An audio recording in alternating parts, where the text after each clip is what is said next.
Coffee for Courage.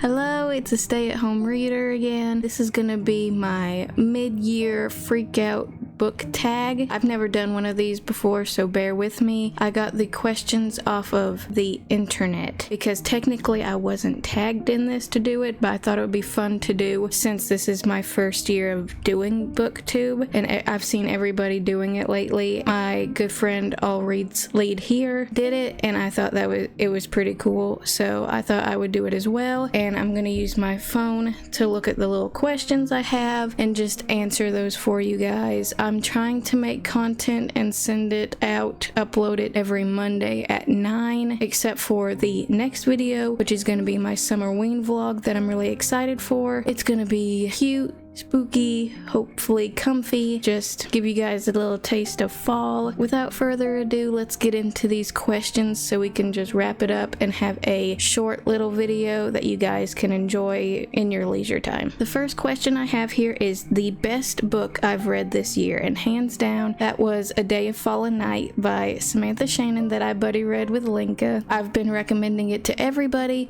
but if you haven't read Priory of the Orange Tree yet, I recommend reading that one first. Even though A Day of Fallen Night is the prequel, I believe that's what it's called, I still think you should do Priory first because it just sets it up so beautifully and it takes you to another world. I'm gonna have to read the rest of Samantha Shannon's book because of these two books that I've read by her. I'm really excited to do that, so I'm gonna hopefully try to pick up the Bone season sometime, but I've got a lot of stuff on my TBR. It's death by TBR. Everybody knows this, every reader knows this. We all struggle with it, and if you don't, then tell me how I can't. Help me. Anyways, the second question is new releases you haven't read yet but want to, and I have 3. I had to look on Google to see the releases of 2023 because I don't really look up book releases. I just go with the flow, and whatever I find interesting I pick up, even if I don't know if it's a new release or not. I just go with it. I just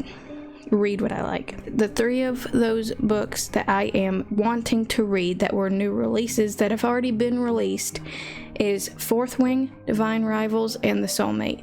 I saw Gabby Reid's read The Soulmate and it really intrigued me because I really like thrillers. I just thought that it would be a really cool little thriller read for me to pick up, and the cover is just stunning.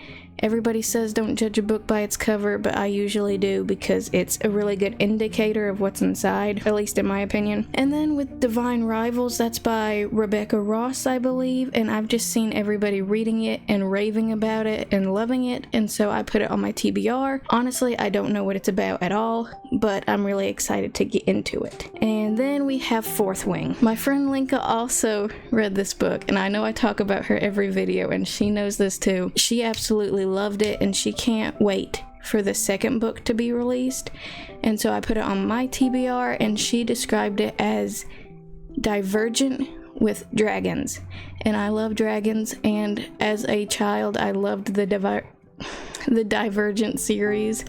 If I could talk, that would be great, but it's burning up here, so having a little bit of trouble. Anyways, those are the 3 books that I'm really looking forward to getting around to.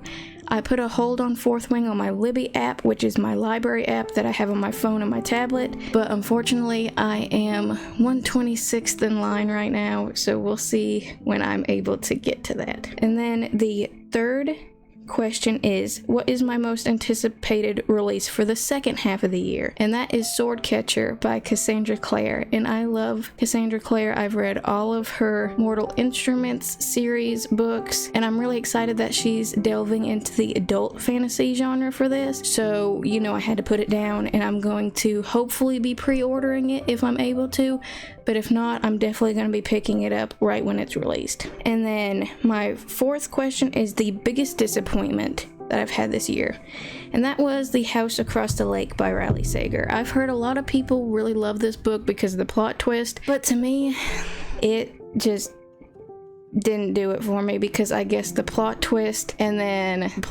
was, in my opinion at least, not that well thought out. It just felt like this big ambush, and didn't seem logical. I know it's like a thriller and you can do whatever you want with it, but it just seemed to be pushed in your face and didn't seem to be needed. That was my biggest disappointment. I think I rated it 2 out of 5 stars.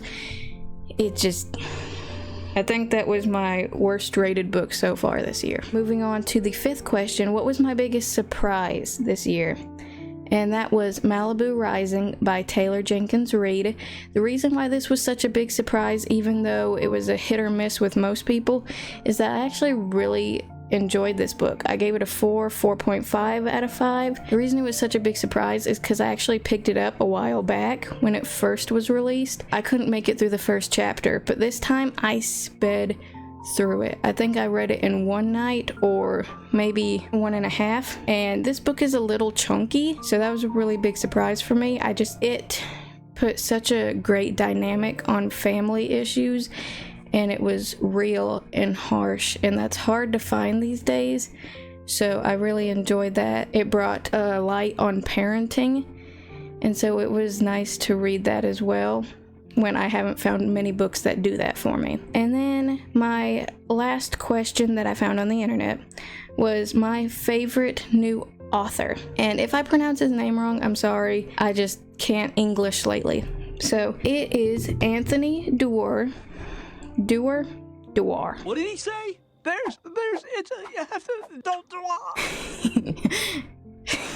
It made me think of the mayor from Chicken Little when I said it like that. Anyways, the author of the book All the Light We Cannot See, which, as you know from my previous video, I absolutely loved. It was lyrical, it was beautiful, it was painful, it was just everything. I really loved that book, gave it 5 out of 5 stars. I've been recommending that one to everyone as well, and if you haven't picked it up, you should, and hopefully all these other books that I've hinted that you should read, you do and you love, but if you don't, no hard feelings. Everybody's reading tastes are different. Thank you for joining me for my first mid-year book wrap-up tag. I'll see you in the next one, my lovely little chapters. Bye.